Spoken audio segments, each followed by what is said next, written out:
And this is what makes dressage so wonderful. It's a long-term game. It's a sport of development. The sport itself will create the animal and the horse to be the best version of itself. It just comes down to how we apply it. From performanceriders.com, this is the Parbery Podcast. I'm Nat Foxon, and each episode I challenge World Equestrian Games top 10 dressage rider Brett Parbery to explain and discuss what I call a Parberyism. That's a pearl of wisdom I've written down over the years of working together in our Performance Riders programs. Brett doesn't know what today's Parberyism is? Let's get into it. Okay, Brett, here we are, another podcast episode. We're getting so many lovely comments and messages about the podcast so far, so I'm really excited about that. And thank you, everybody, for getting in touch. Now, Brett, are you ready to potentially get stumped with today's Parberyism? Right, let's do it. Let's do it. Okay, today's Parberyism is: our job as riders is to make the horse the best possible version of itself. Now, I'm not sure if I've worded that exactly in the right way, Brett. I know that you know what I'm getting at with that one because you tell this to us all the time in different ways. How would you word that? Yeah, look, it's something I say a lot, and I usually use that in the context when I'm trying to say, don't be distracted about other people having fancier horses or someone else is doing a lot better than you are at a certain level at a show, or someone's got this coach and they're, everything's bigger and better. At the end of the day, the job that we sign up to when we do dressage and the brief that we sign up to, and I think it's a really good feeling when you can get an understanding of this too, is that to take the horse we have and try to create the best version of that horse possible, given what the horse is. Is it a hot horse, a cold horse? Is it a heavy, light? You name it. They're all different. But what's the horse we've got? What's the strengths and weaknesses? How am I designing my training system and my program to bring out the best in that horse? And if we can do that, and the beauty about dressage is it's such a long sport. It goes from preliminary right through to Grand Prix, and a horse that's shining in preliminary might not make it to Grand Prix, and a horse that you don't even look at twice at preliminary might be the best Grand Prix horse you've ever seen. So the beauty of dressage is there's a long sport there. There's a lot of development to go through, and you just never know when that horse might hit its straps. And if you can train and compete and engage in the sport, not necessarily for the successes, but for the development and to bring out the best in your horse by being smart and being committed and being systematic, then that is what you've signed up for in taking on dressage. So let's dig a little bit further into exactly what you mean by the best version of itself. What is the best version of the horse? What do you mean by that? Well, I think when I think of the best version of the horse, I think of a horse that looks happy and healthy. And that can be seen in mannerisms, eyes, ears, coat, muscle development, just in the overall nature of the horse. Does the horse really want to be with me? When I'm working them, are they willing? Am I training a horse to be willing? Am I rewarding them at the right times? And when I'm repeating things, am I doing it in a way where it's understandable? Trying to get the horse to where they really enjoy our company and really enjoy being trained by us. I mean, of course, they would prefer stand under a tree. But to be totally honest, if they are going to do this sport with us, let's at least try to give them the benefit of training them in a way where they feel good through their bodies, so gymnastically, and getting them balanced and gymnastically developed so they feel good. Let's train them in a way where we offer lots of reward, repeat. I mean, you can't only train a horse with rewarding, but rewarding at the right moments. Don't keep it a secret. Actually, just reward them by using a voice aid or a scratch on the neck, but reward them in the right moments. Repeat things if they get it wrong. Break things down for them in our training system. Break it down into small pieces that they can understand, then bring them together so they learn how to respond to each individual aid better. And really just look at it like it's a sport of development. And if something's taking a bit longer, if it may not fit in your time frame for what you want or you expect, but the horse is telling you it's taking me longer. So just listen to the horse and just remember you're doing this for them, not for your friends or not for kudos or not for an ego. You're doing it to develop them to be the best they can be in the sport. So this might be a slightly controversial question, but I'm thinking then with this Parberyism that our job as dressage riders is to make the horse the best version of themselves, you must then have an underlying fundamental belief that dressage is a positive influence in a horse's life. Yes. Yeah, I would agree with that.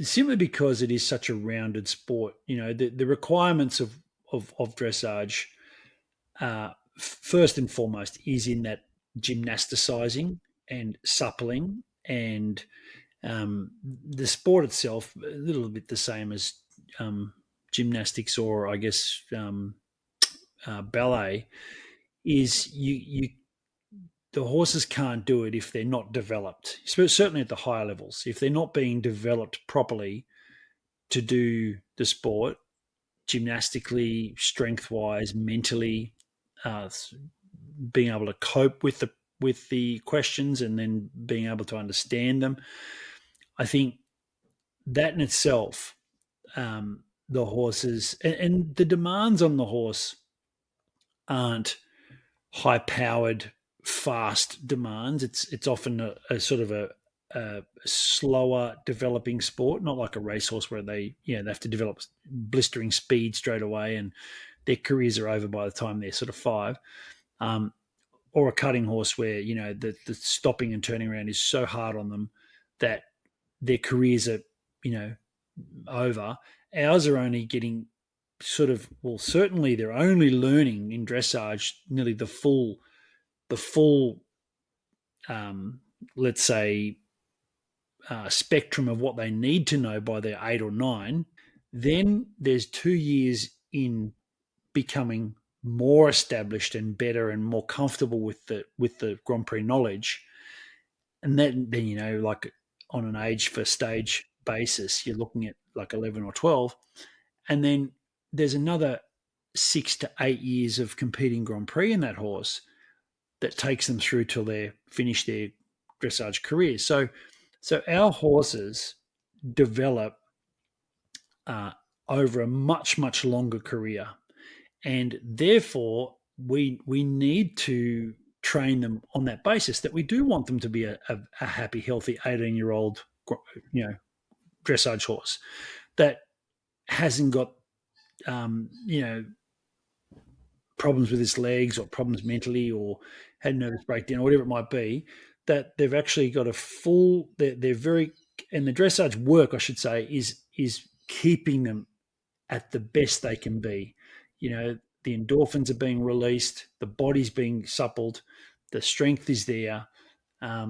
So yeah, I do believe that dressage is a great way it's great for the horses. So how does this idea apply differently to different types of horses? So, you haven't said to us, your job is to create this very specific looking type of dressage horse. You've said our job is to create the best version of our own individual horses. So how does it apply differently to different types? Yeah, I think definitely as a horse person and a trainer, we need to step back from our horses and take a view of them, a bit of a non-biased view on trying to identify the strengths and weaknesses, because every horse has got strengths and every horse has weaknesses. And there's never been a perfect horse born, yet. So every horse has got some form of a strength and some form of a weakness. And our job is to step back and look at that and try to design a training program that fits for that particular horse. So if you don't feel confident, being able to do that, try to find, a coach or a mentor or someone who you believe is a good horse person and can help you to just identify where the strengths and weaknesses are, and then set about trying to design your training program to strengthen the weaknesses and, consolidate the strengths. And once you do that, then start to look at, okay, now how do I move to the next level? And this is the beautiful part about dressage, is it is such a structured, step-by-step, level-by-level sport. How do I step to the next level now? And then what might happen there is we find a whole brand new set of weaknesses. So you're all the time building upon a really solid foundation, and the foundation you can always, for every problem that presents itself as you're going up through the levels of dressage, there's always a very simple foundation answer, an answer back in the fundamentals. And it might be just something that's been lost on the way through, or something you haven't done well enough at the beginning. But the answers to the tough things and the difficult questions are always in the simple fundamentals. And don't be misadvised there that simple. They're not simple. Fundamentals are hard. Like the good fundamentals are difficult, and they're hard, and they're very specific, and they need to be very, very visited a lot, through training, because it is the fundamentals that make the hard exercises. So I think what you'll find is, as you go through the sport of dressage, things will present that are hard and difficult for that particular horse, and then you'll just tweak your system to try and strengthen that. And that's what it's all about, trying to find how to make this horse the best version of itself by being the more intelligent of the combination. What sort of indicators can we look for in our horses that might be a sign that we're along the right path to developing the best version of our horses? I think the body, the way the body is developing, is a good one. The coat and muscle development. So how healthy does my horse look in their coat? Because remember, it's not only riding, it's the whole management. It's everything to do with that horse that will be a reflection. The horse is like a mirror. When we're looking into the horse and looking at the horse, what we should see back is everything we're doing, from good feeding, farrier, good saddle fit, good grooming, through to good training. So coat, muscle development, they're two good ones. Attitude, does the horse like being with me? Does he run a mile when I try to catch him?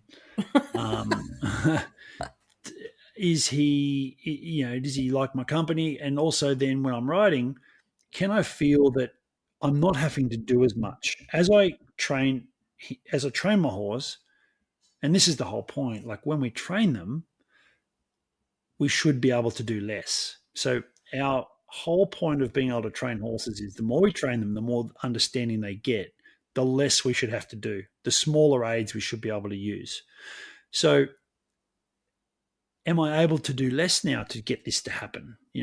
Could be a leg yield. Am I able to just give the suggestion of the aids, and my horse is going to know what I want and move off my leg and leg yield, or shoulder in, or walk canter, or whatever it might be? So in the training itself, or am I actually having to use more aids than I did at the beginning? Which, that's a worry. That's telling you that you're not getting your horse to respond well enough, and your horse is getting more and more, let's say, numb or non-responsive to your aids, and you're getting sucked into it. You're having to do your horse is convincing you to do more while he's doing less. Yeah.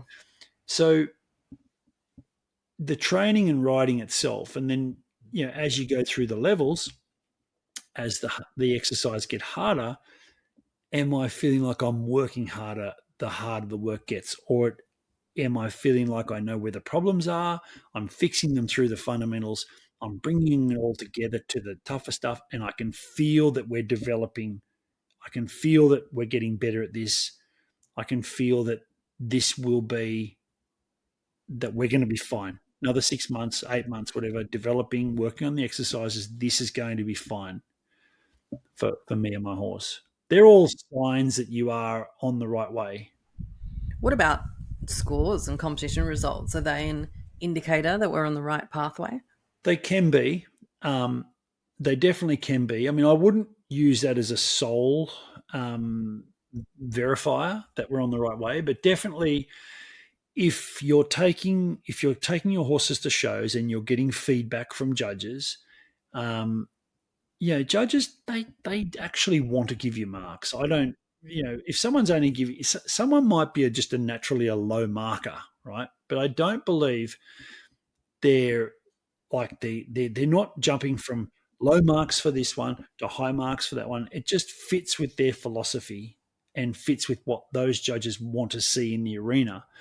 So, if you're able to understand why you're getting certain marks from the judges and why some judges don't particularly like your style or like your horse or whatever, if you take the time to understand that, and if you agree with them, if you go, oh, yeah, I can see that point, I can see why they're not really liking this picture, and then you go away and you break it down and you work on it and you come back and you see some uplift in the marks, then that can be a verifier that you're on the right way.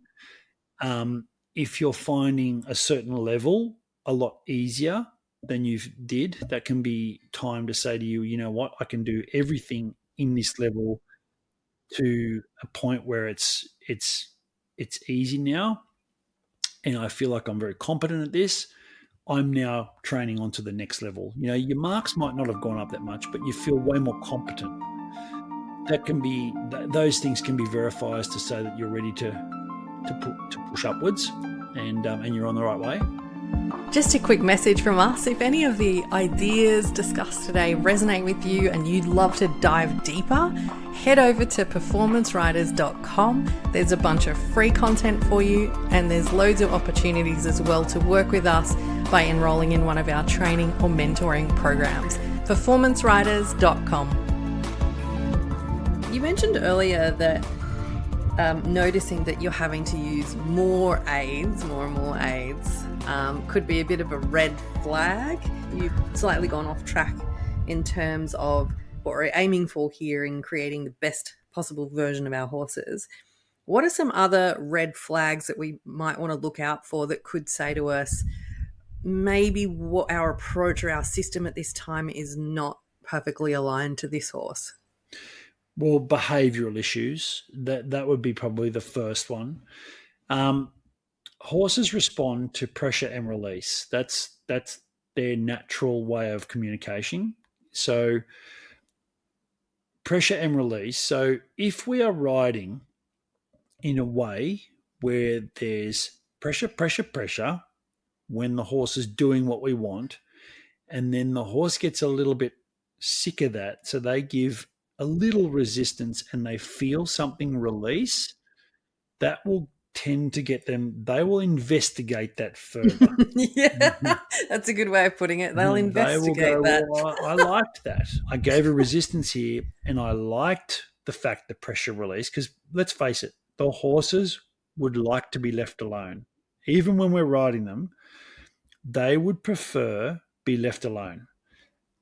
And it's impossible to do dressage and leave them alone all the time. But we're aiming to do the minimum of every aid. That's how you can create the picture that you're not doing much at all. We're trying to do the minimum, or just the guiding or the suggestion of the aid, and the horse notices that and they respond to it.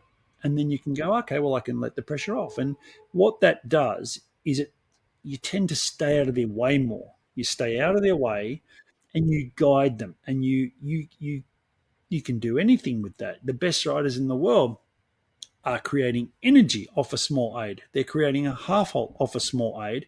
And in between that, they're leaving the horses alone.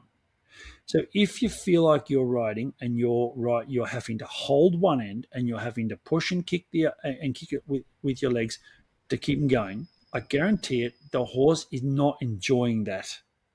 They're not enjoying that. They would No much one's enjoying prefer it. that. No one's enjoying that.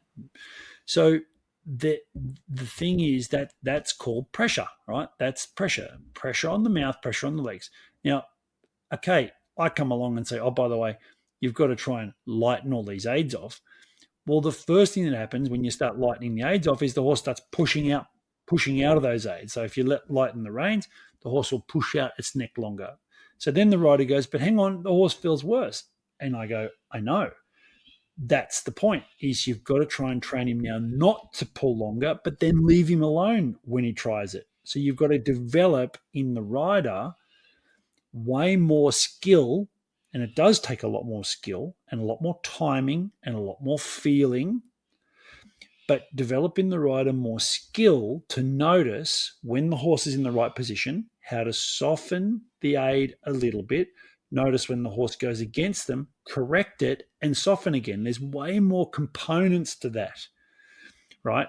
And it's much easier for someone just to hang on than it is to actually go through all those little components to get the horse to feel great. And that's the whole skill of riding, is to develop your skill set and your understanding and be open to it and try to be the better athlete, so you give your horse a much better, let's call it natural way of going, that then they'll want to do time and time and time again, and they become willing with that. And I've struggled with that over the years of coaching when I see the style of riding that I was telling you about before. Of course, it gets results. You'll get a horse through a dressage test like that, Right. and there could be a dead end to that at some point. But who knows? Horses are amazing things. They will give you everything, even if they're not enjoying it. But I'll come along and I go, oh, by the way, we're going to get this all wider and easier, and Grand Prix is our goal here. And then it always feels worse before it feels better. And then the rider feels useless because they feel like they haven't got the skills that we're talking about. And it's much easier to hang on and push and hold. So in those instances, and I don't know how I got on this tangent, but anyway, in those instances, you've got to go a long way backwards to then get back to what looks like the same point. But you get back to the same point with a horse that is way more willing, way more developed, that is the best version of itself for that point in time, that will then end up going further in the sport. That's why I've heard you say it's very difficult to coach a rider who's winning but needs to change some things. Hardest person to coach, or the hardest person to teach, is someone who doesn't believe they've got anything to learn. Yeah. And winning is verification that style is working. Right. And I agree with them. Why would you want to go and completely change things when you're getting verified that things are going well? But at the same time, if your goal is to go to Grand Prix, then I would definitely have an open mind about that. Even if it's completely against your, let's say, philosophy and mentorship and the way in which you believe the sport should go, I think everybody needs to have an open mind, because we are dealing with a living creature here with horses. They aren't servants. They're not servants. They're living creatures. They are able to have their own thoughts, and they are able to choose whether they want to do this or not. Now, most times, because they're wonderfully compliant animals, they will find a way to do it for you, even if it's not comfortable for them. But if we want to be super nice and super engaged in the whole, I want to bring out the best in this horse, and I want to do it in a way which I'd love him to turn up every single day and want to do it and be the best he can be for till he's 20 years old in the sport, then we've got to think about making ourselves the better athlete and going about what I was saying before. Be smart, identify strengths, identify weaknesses. That also refers to us. What's my strengths? What are my weaknesses? What can I do better? That horse's weaknesses are also my weaknesses. So I need to get stronger in this area. All of these things that need to be thought about. And this is what makes dressage so wonderful, right? It's what makes it so wonderful. It's a long-term game. It's a sport of development. You can develop them all the way through till they're 20. They're always getting better. The sport itself will create the animal and the horse to be the best version of itself. It just comes down to how we apply it. So the Parberyism we've been talking about today is that it's our job as riders to make the horse the best possible version of itself. Brett, I have 2 final questions for you. The first one is, are there some horses that are not suited to dressage, that this Parberyism does not apply to them? Yeah, look, there are. There's always going to be horses that just dressage is not for them. Now, that could be a physical characteristic or a physical challenge or a mental, usually mental. I think physical, you can get over that in some ways. They might not be amazing, but you'll definitely produce the better version of themselves. Mentally, it's difficult. If a horse is just mentally not there, unable to be trained, it doesn't matter who you are and what you do, that will be difficult. But definitely, certainly some horses are way more suitable than others. Final question in today's episode.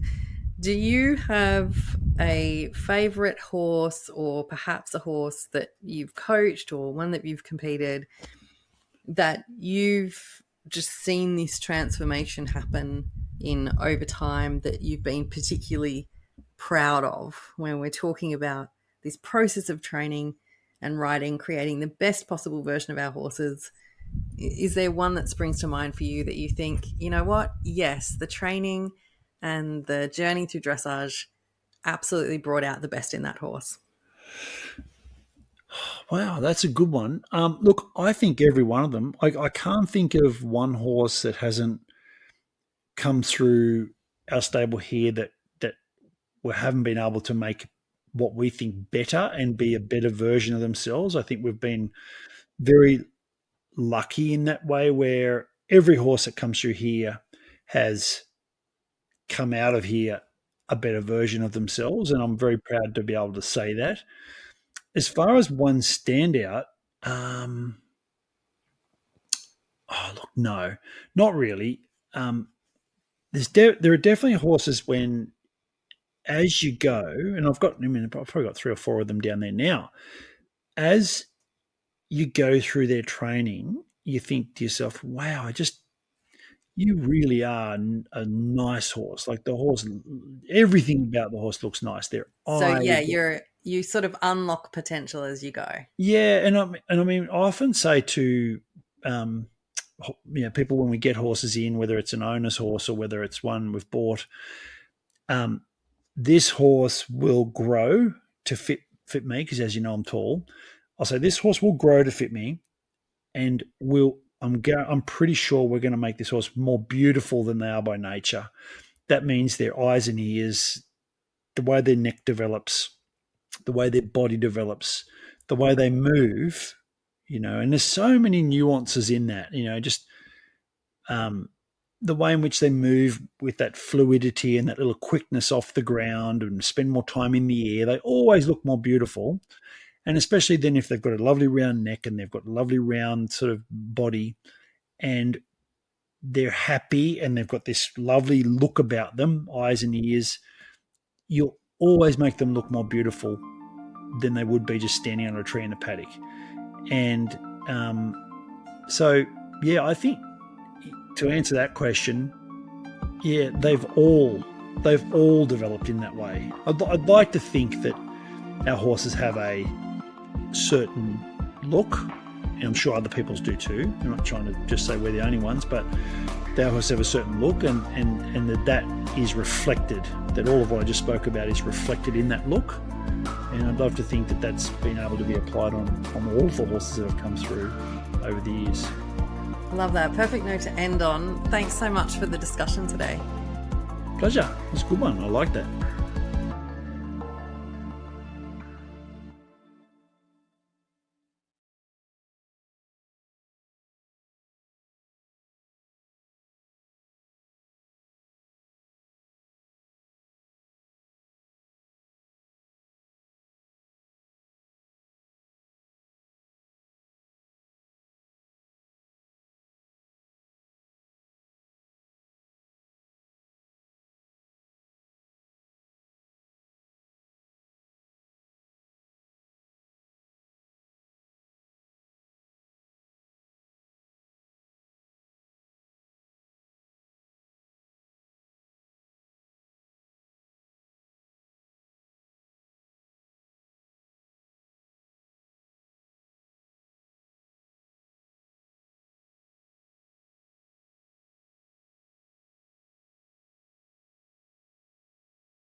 Oh, the bloody rooster. That's so funny. Okay. Okay, Brett, welcome to another podcast episode. Are you ready for your Parberyism this week? Okay, your Parberyism is our job is to make the horse the best version of itself. Now, I may have slightly mucked up that Parberyism because you've given it to us in many different forms over the years. Maybe what's how would you phrase that Parberyism, Brett?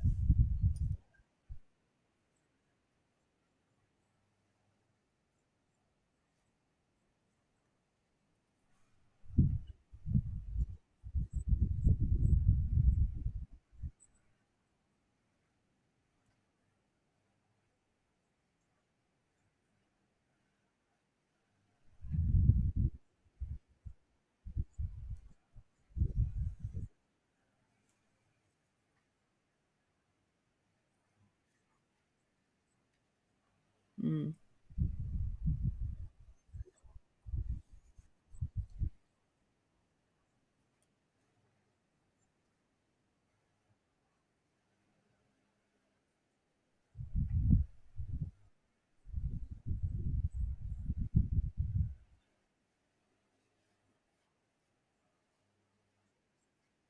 yeah.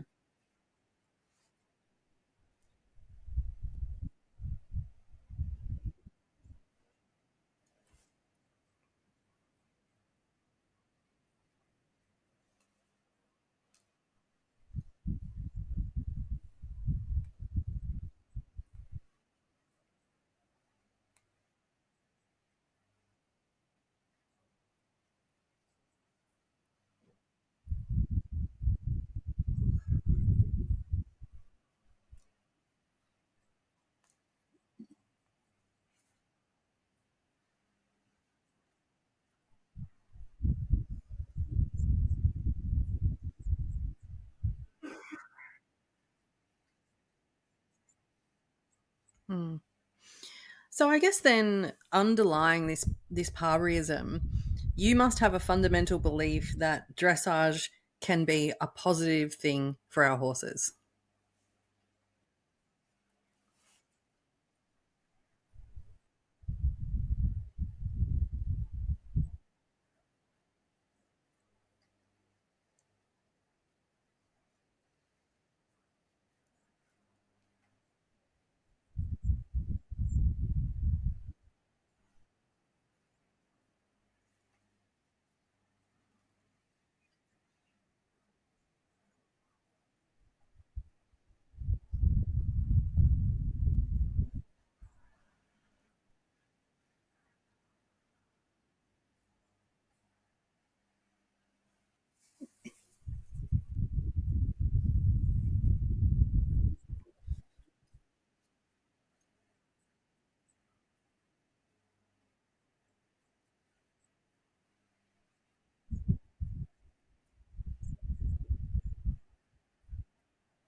So how does this then apply differently to different types of horses? So if we're talking about, you're not saying to us that our job is to make every horse exactly the same final product.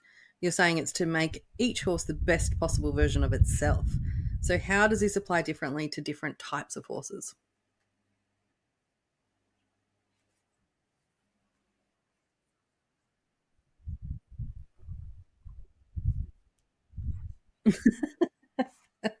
Hey, that's another Parverism right there.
Oh, have I lost you? Oh, sorry, I just lost you 1 second there. Yep, just go back a few seconds. I think the last thing. God, what did you say? You said if you have a something horse. Mm-hmm. Yeah.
Mm.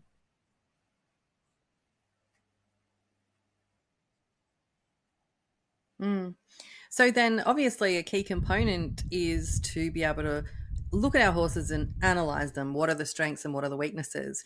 And sometimes I think that can be challenging for riders because we often look at our horses through love goggles, if you will, and we struggle to sort of see perhaps some weaknesses. What are some ways that we can look at our horses and analyze them a little bit more objectively?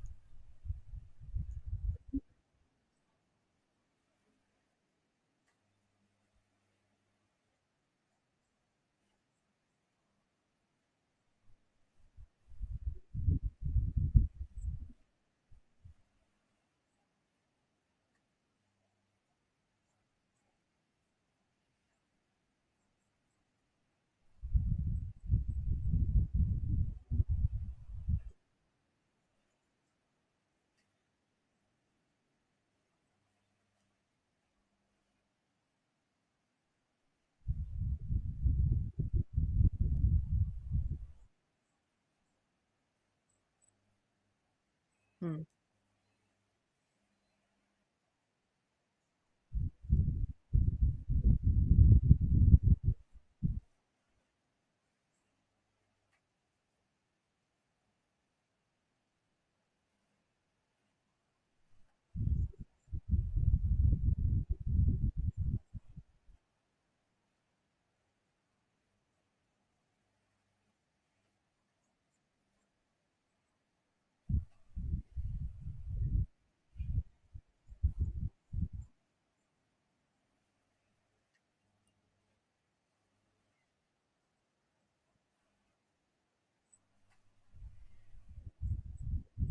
Mm.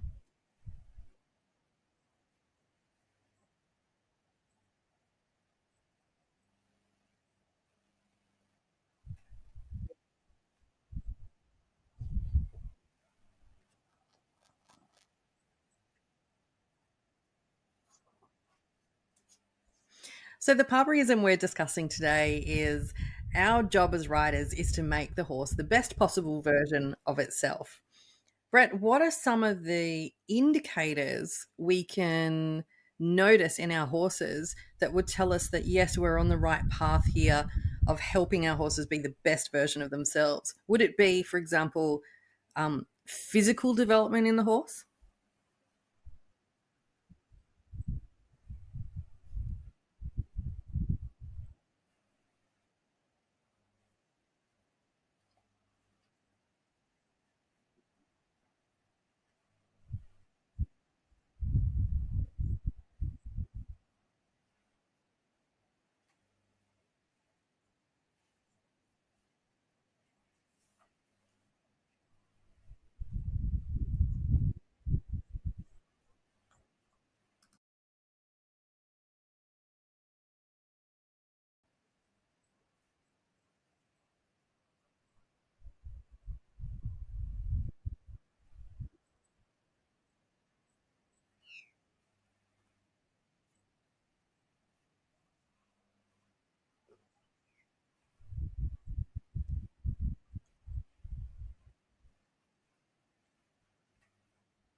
Got dogs instead of roosters.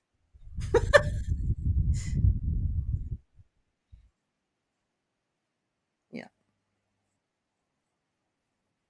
Okay.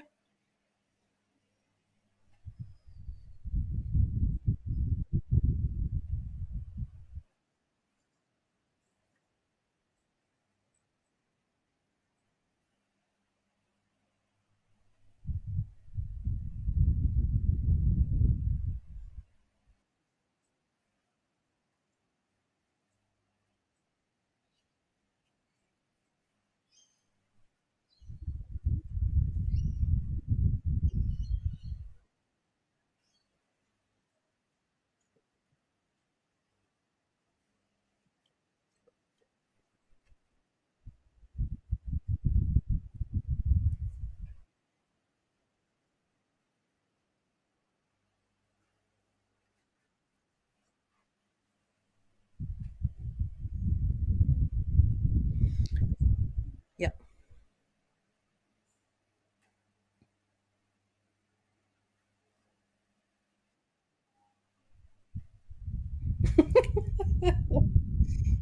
I can hear it faintly in the background.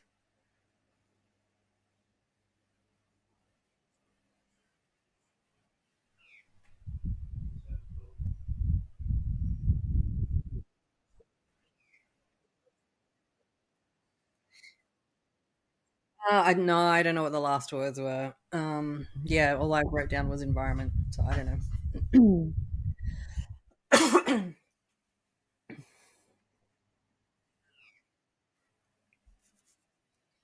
Yeah, so okay, so we were looking at like um indicators that things are going well.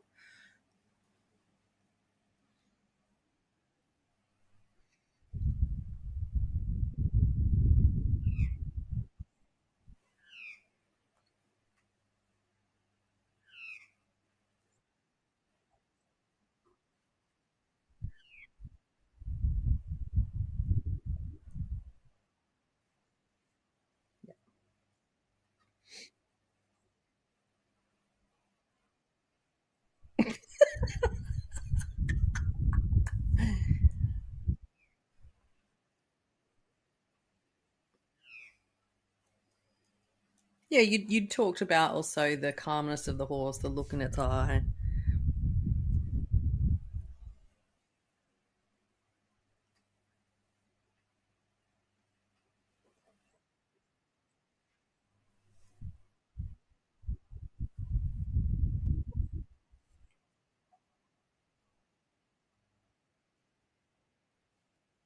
Mm,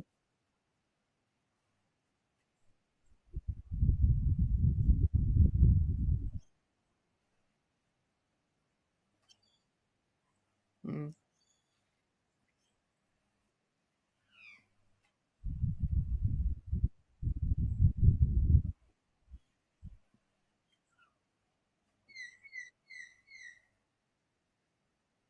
mm,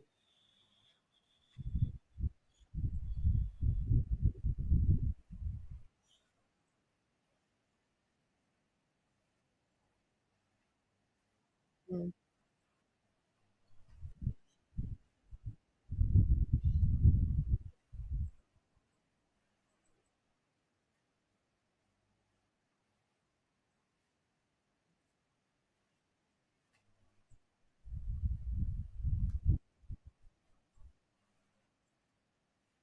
mm,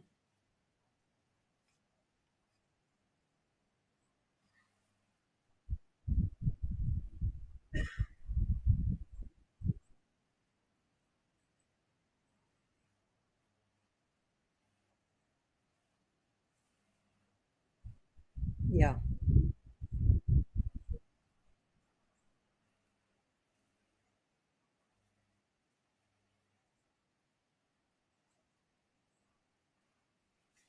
Mm,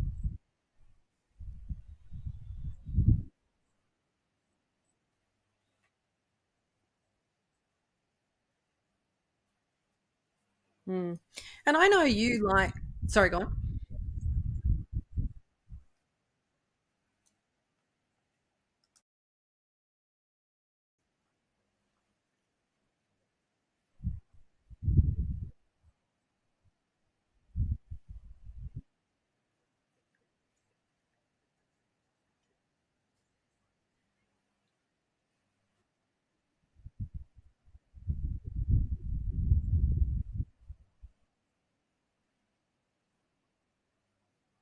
Mm.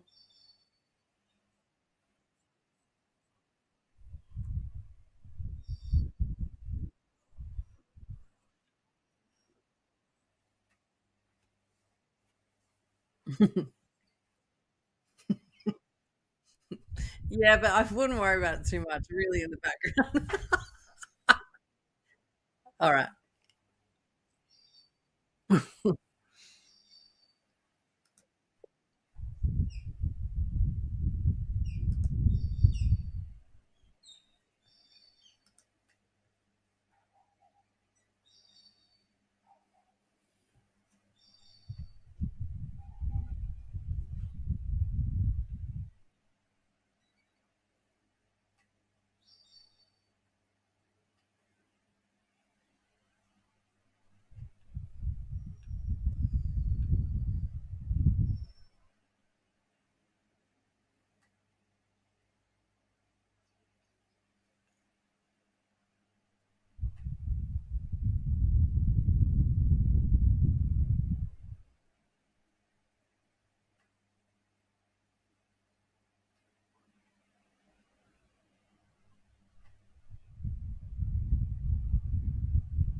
The juggle.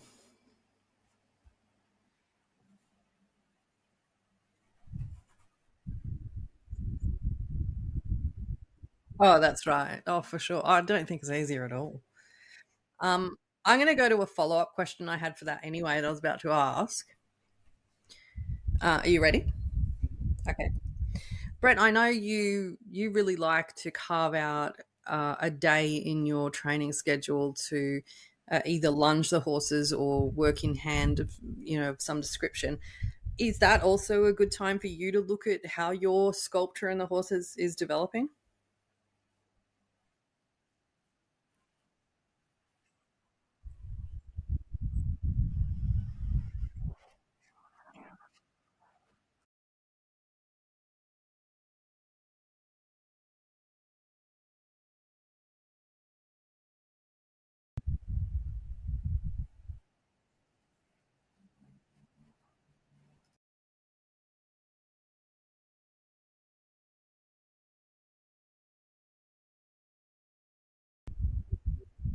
Mm.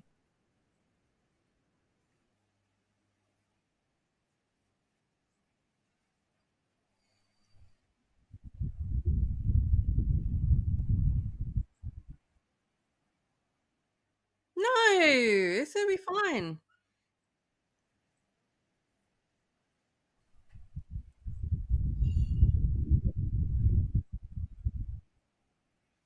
No, honestly, the first 10 minutes totally fine. If anything, I could go from like 10 minutes in.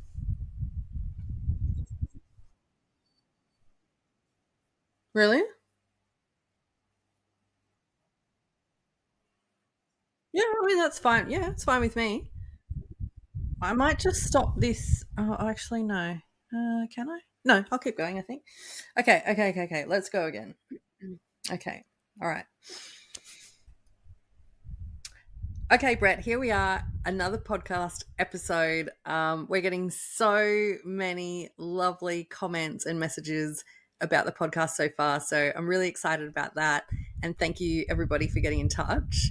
Now, Brett, are you ready to potentially get stumped with today's Parberyism?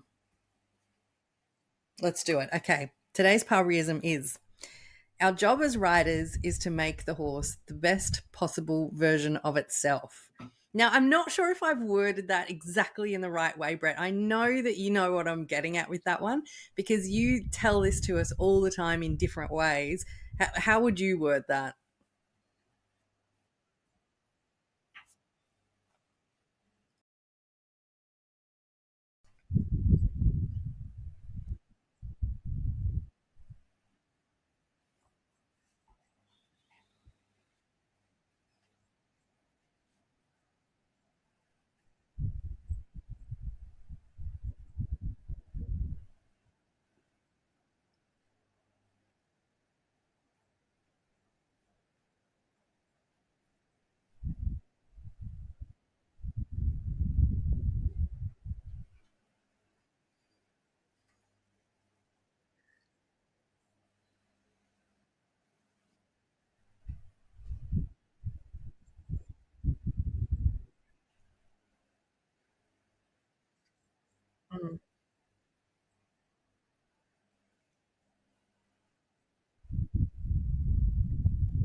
So let's dig a little bit further into exactly what you mean by the best version of itself. What is the best version of the horse? What do you mean by that?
Mm. So this might be a slightly controversial question, but I'm thinking then with this Parberyism that our job as dressage riders is to make the horse the best version of themselves, you must then have an underlying fundamental belief that dressage is a positive influence in a horse's life.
Mhm.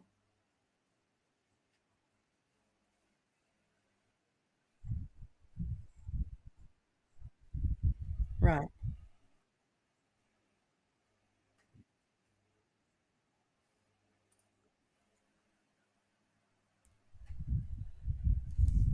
Oh, hang on, I've lost you.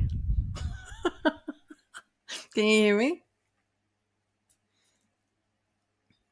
Hang on, I can't. If you can hear me, I can't hear you right now. Oh, that's actually me.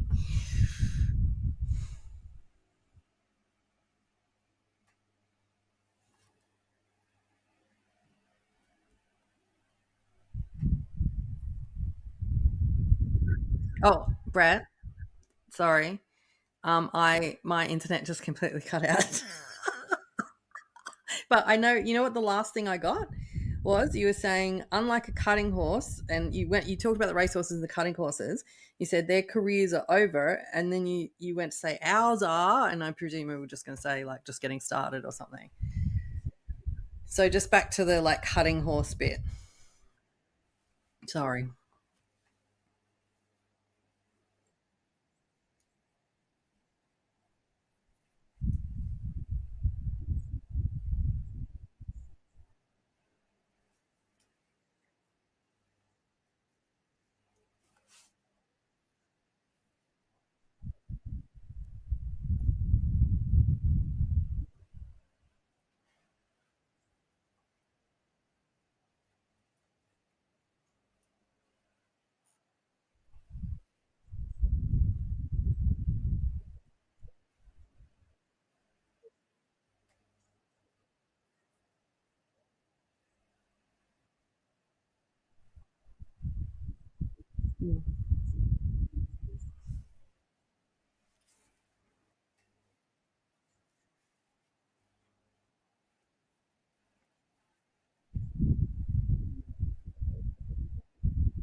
Mm,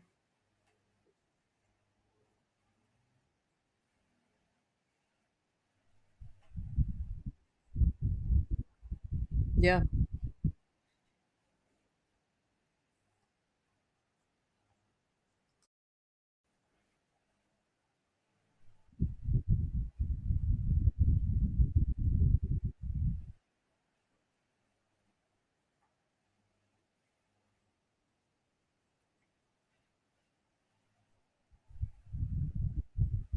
Mm.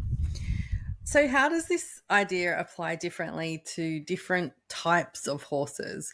So, you haven't said to us your job is to create this very specific looking type of dressage horse. You've said our job is to create the best version of our own individual horses. So, how does it apply differently to different types?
Mm.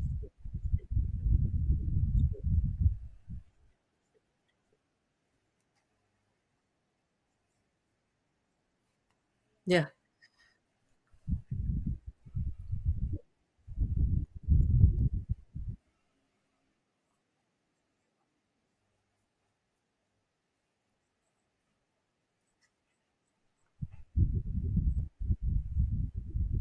Mm. Mm.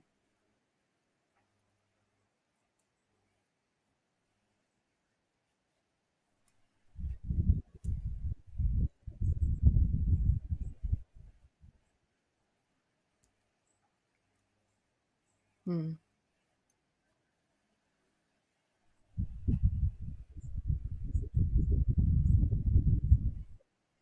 Right.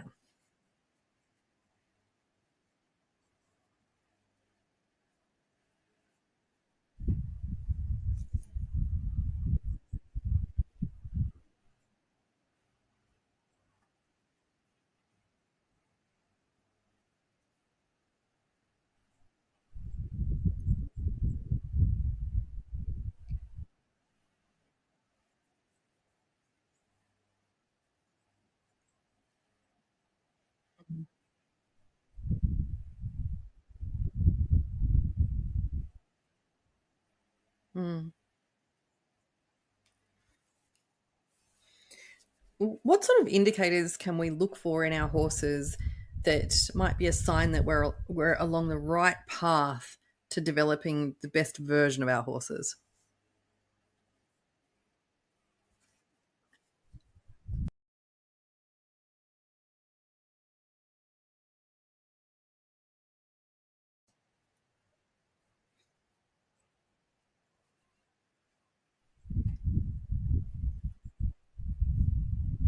Mm.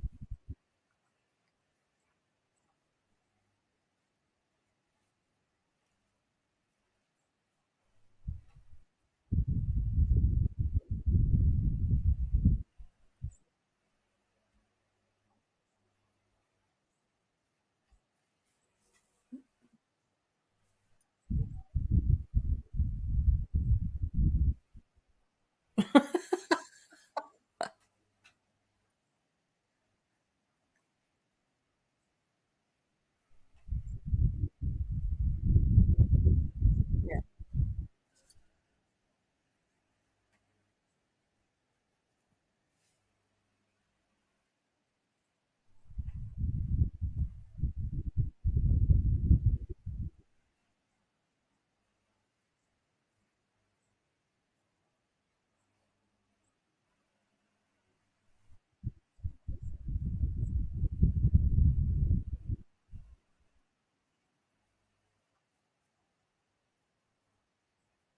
Mm.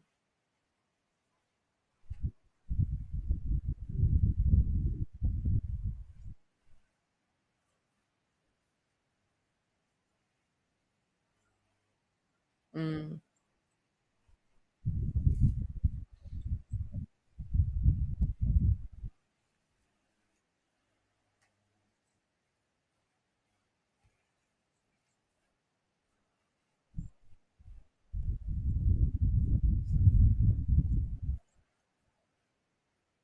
Yeah.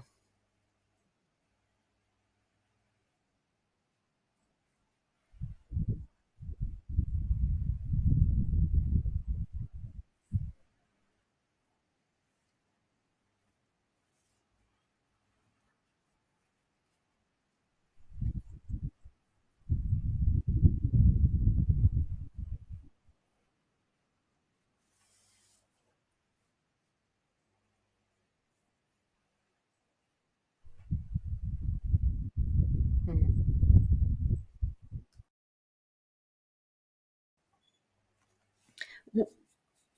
What about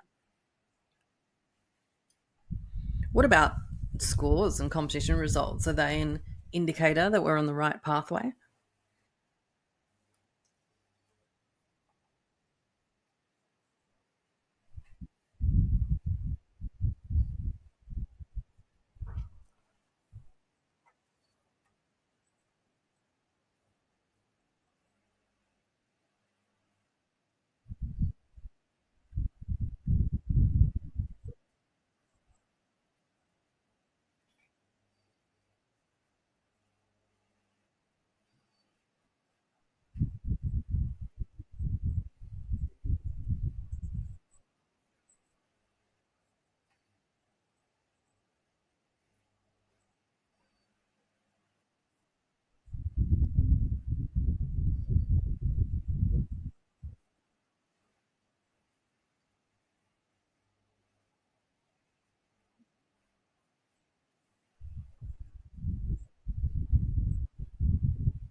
Mm.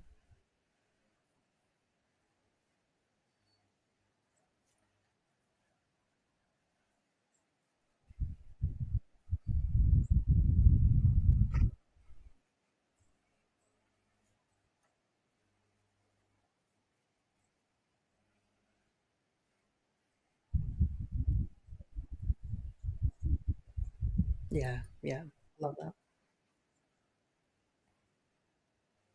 Mm. You mentioned earlier that noticing that you're having to use more aids, more and more aids, could be a bit of a red flag in terms of perhaps you've slightly gone off track in terms of what we're aiming for here in creating the best possible version of our horses. What are some other red flags that we might want to look out for that could say to us, maybe what our approach or our system at this time is not perfectly aligned to this horse?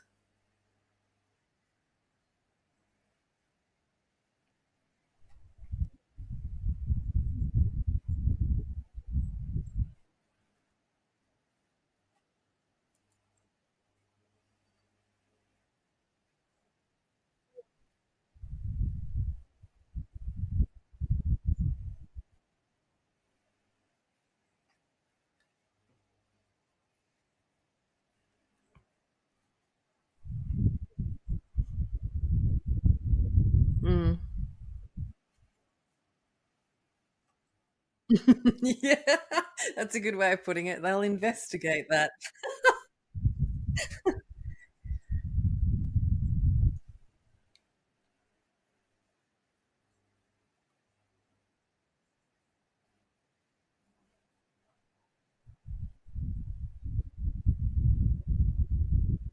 Mm,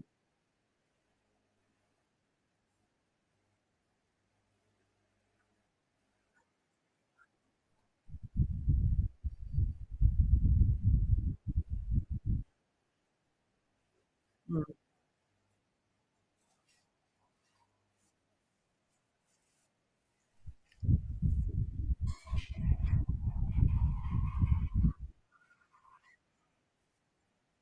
mm,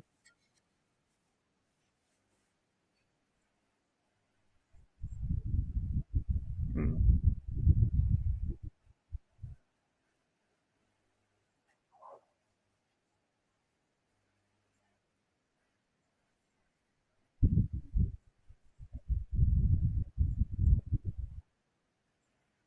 mm,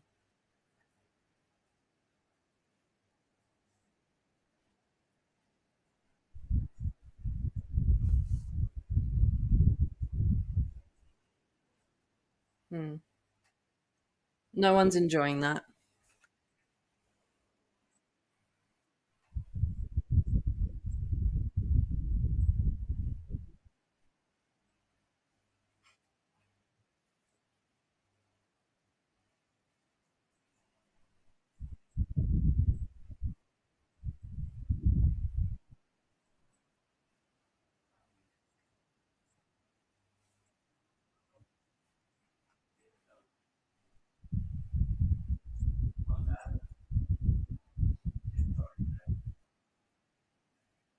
Mm,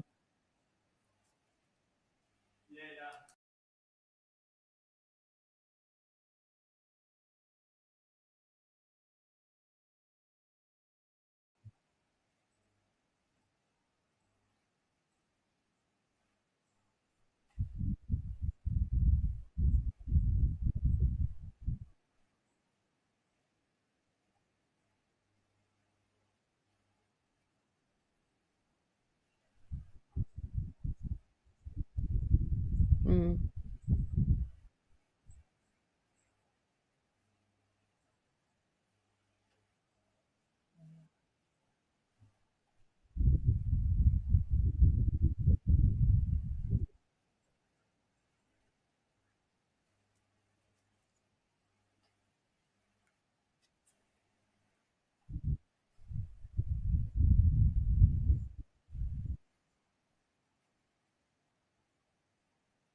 mm.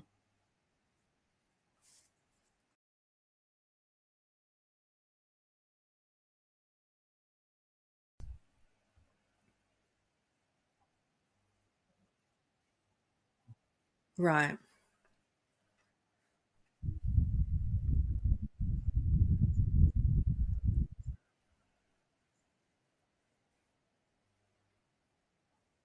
Mm,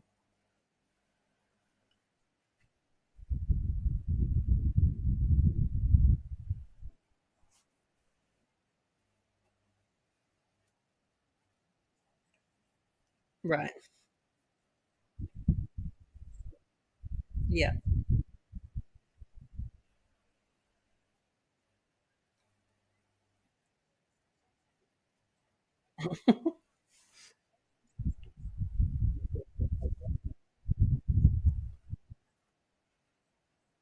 Yeah.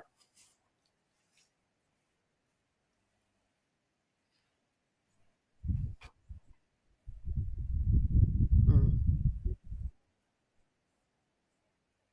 That's why I've heard you say it's very difficult to coach a rider who's winning but needs to change some things.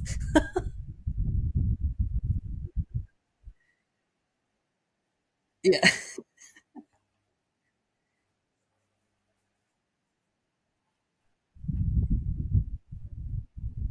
Mm.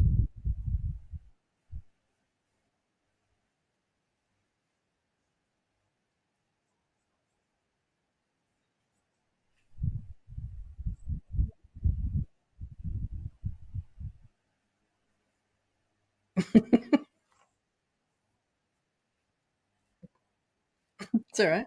You said, but at the same time.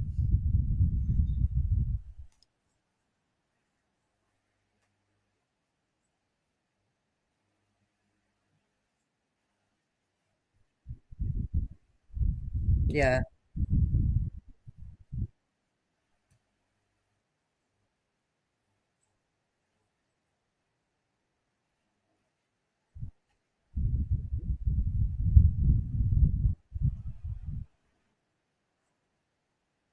Mm.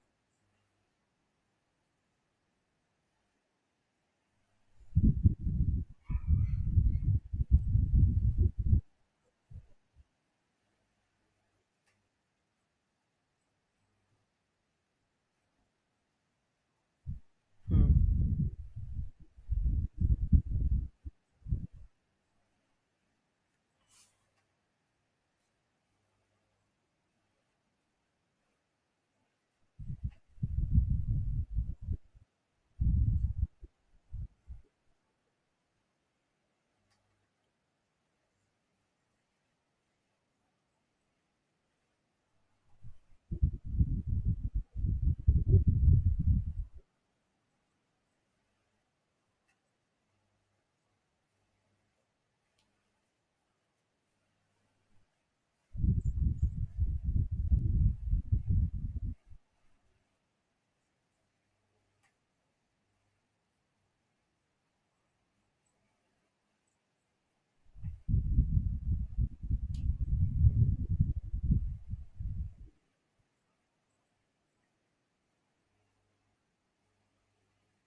Mm.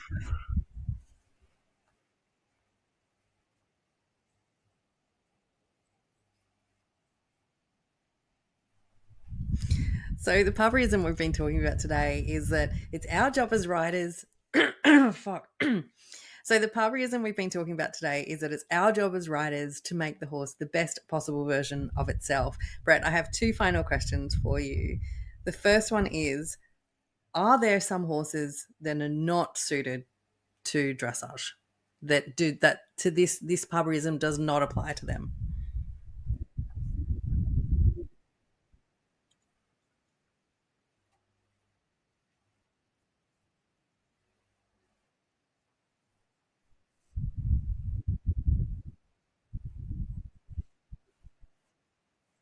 Mm.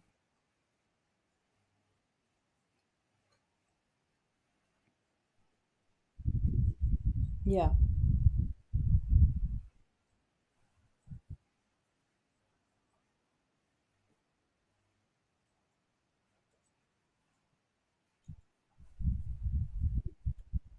Yeah.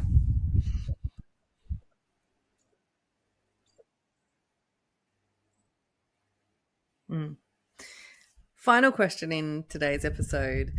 Do you have a favorite horse, or perhaps a horse that you've coached or one that you've competed, that you've just seen this transformation happen in over time, that you've been particularly proud of when we're talking about this process of training and riding, creating the best possible version of our horses.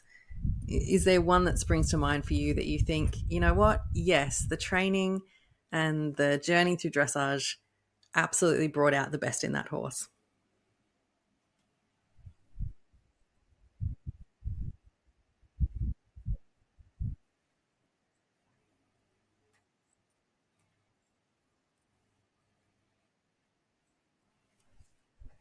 Mm,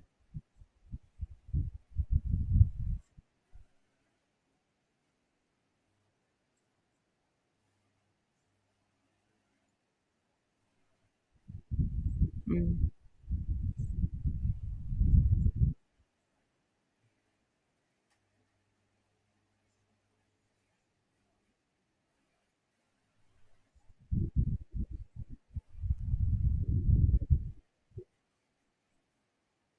mm.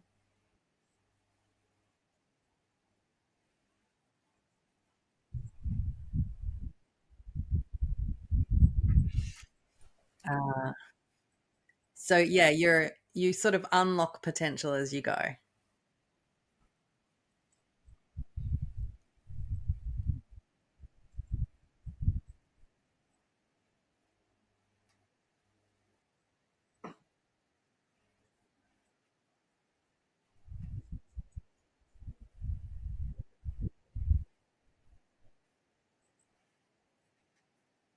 Mm,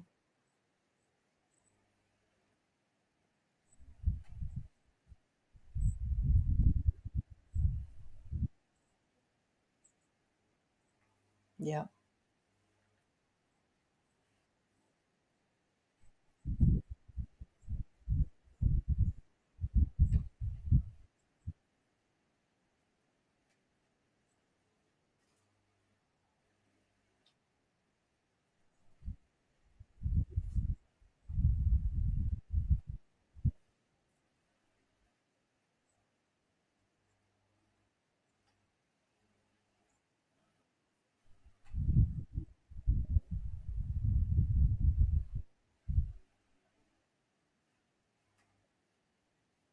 Mm,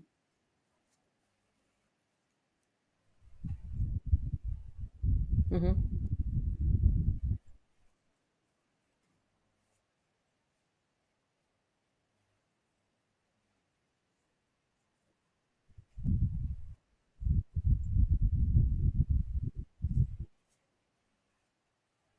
Love that. Perfect note to end on. Thanks so much for the discussion today. Okay, I'll press